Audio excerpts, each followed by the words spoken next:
Give it to me! Don't make me hit you with my pocketbook. Hi everybody. So it's December. The weather is getting a little colder, so I decided I would take you indoors.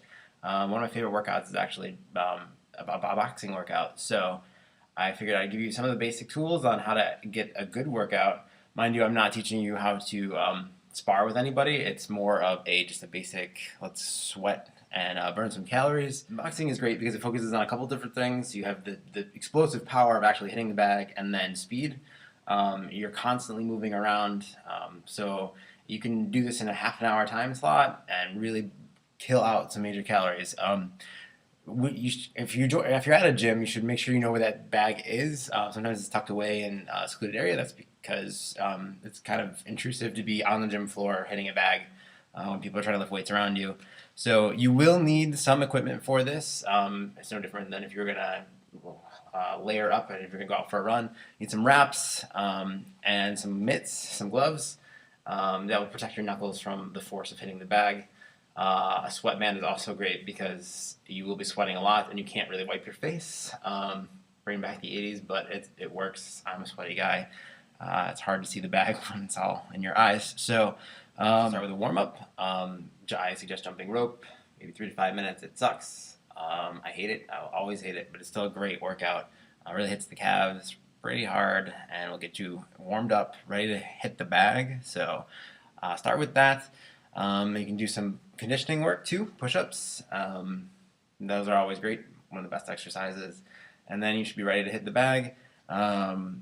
Just briefly, and I will demo this once we get over there towards the bag, but there are 3 different types of punches you should be experiencing. One is the jab, so the arm comes up and out. Your wrist, so you can see this without the mitts. Your knuckles are in line with your wrist, and the wrist is in line with the shoulder. So that's where all that power comes from. So it's just coming straight out and jab. The next type of punch is the hook. So we're coming across the body. Again, you're in line. Your wrist is in line with the elbow, but your elbow is bent, and you keep coming. You twist across. Good to hit the obliques. I'll show you more of the footwork, but you're pivoting on that back foot. If you're doing a right jab or right hook, you're pivoting more on the front foot for the left hook. And I realize that now that I'm videotaping this, it's probably backwards. And then the last type of punch is an uppercut. It always reminds me of Mortal Kombat. It's not as dramatic. So you'd come up with a quick jab to the bag. And then there's 2 different positions that you're throwing these in. One is if you were fighting somebody, you would aim for the head or face, or you could aim for the body. So the head, all the punches are up higher. Make sure that your hands coming in line with your eyes. So, but with the body, you want to squat down a little bit lower. So again, you'll always be on the balls of your feet. You'll be lower. You'll be jabbing. Kind of engages, makes your lower body work just a little bit harder, and you'll feel it in the thighs. The nicest thing about a boxing workout is the day after you're super sore in a great way. So I think we're ready. I'll take you over to the bag and I'll show you how it's done.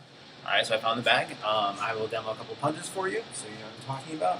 But I think it's important to talk about the numbering system for punches. So like I said, there's the head and the body. So the number system makes it efficient, especially when you're writing combos down. And if you have somebody yelling at you to throw a 1, you know that would be a left jab to the head. A 2 would be a right jab to the head. 3 is a hook, left hook. 4 is right hook. Those are all to the head. A 5 would be a jab to the body. 6 would be a jab to the body with the right hand. 7, hook to the body, left. 8, right hook to the body. So everything on the right is an even number, left odd number, and then the uppercuts, you just get those out. So that left jab comes up. You got a couple things for positioning wise. You want your feet, look me on the balls of your feet, legs, knees slightly bent, fists up like you are going to defend yourself. Like I said, no one's going to be punching you back. Hopefully you won't need that in this situation. So the left jab comes straight out, and wrist in line with the elbow, in line with the shoulder. Power comes out. Again, this if you're right-handed, this arm might be a little bit weaker, which is something I struggle with. So I'm gonna add quick taps again, speed, strength, both combo together. Now with a power hand, a right jab. Follow through. I suggest though, don't come in wailing on the bag. Make sure you get the form down. Make sure you're not hurting yourself. So wrist in line with the elbow, straight across. You're also, I'm going to tilt my camera down so you can see what my legs are doing. So as I throw this, I'm pivoting on that back leg. Come across, transferring that power from the back foot all the way to the front. So elbows tight into the body. Release that power up in there. So, moving on to hooks. This is great for, you'll feel these in the obliques. You'll be sore tomorrow. Come across. It's a left hook or a 3. Go with a 4. That's what I'm talking about. So, right across, elbow bent, transferring all that power again, rotating through the hips. With the left hook, let me show you what my feet are doing there. Coming across, you're on the balls of your both feet. Left hook, comes up, twist, pivoting on that front foot instead of the back. But your back is still also moving. There's a little bit of leeway because you have to transfer that power. Now body work. Same premises as exactly the same things as we did in the head, just a little bit lower. So come down, you bent more on your knees, come down. So quick jabs to the body, some hooks. Sorry to make you nauseous with this, but I'm going to take you back down. So we're squatting, not a full-on squat, not this low, but it's like you're aiming for someone's gut. Then you add in those hooks, the shot to the kidneys or liver, pop someone down there. And finally, the last move, we have uppercuts. So, just quick, up, instead of Mortal Kombat, scoop down, up, some power. Instead of body uppercuts, head uppercuts. So, the whole premise of this is that you would put those punches together in combos, and you would practice hitting the bag for 3 minutes.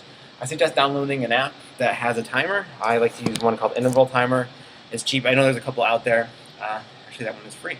So you can preset it for each to go off in 3 minutes, and then have a minute rest, and then 3 minutes again.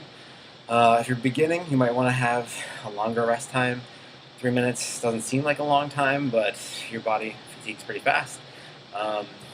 So invest in that as well.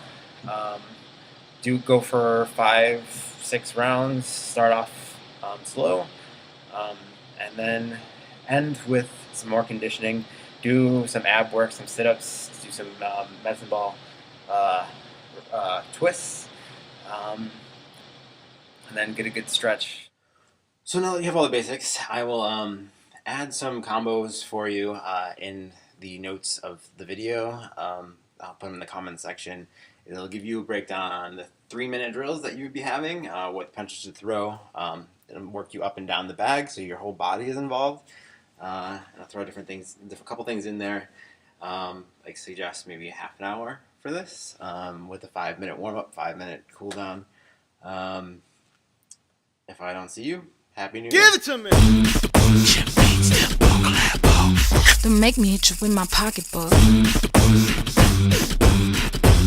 Say it again. Oh. Don't make me hit you with my pocketbook.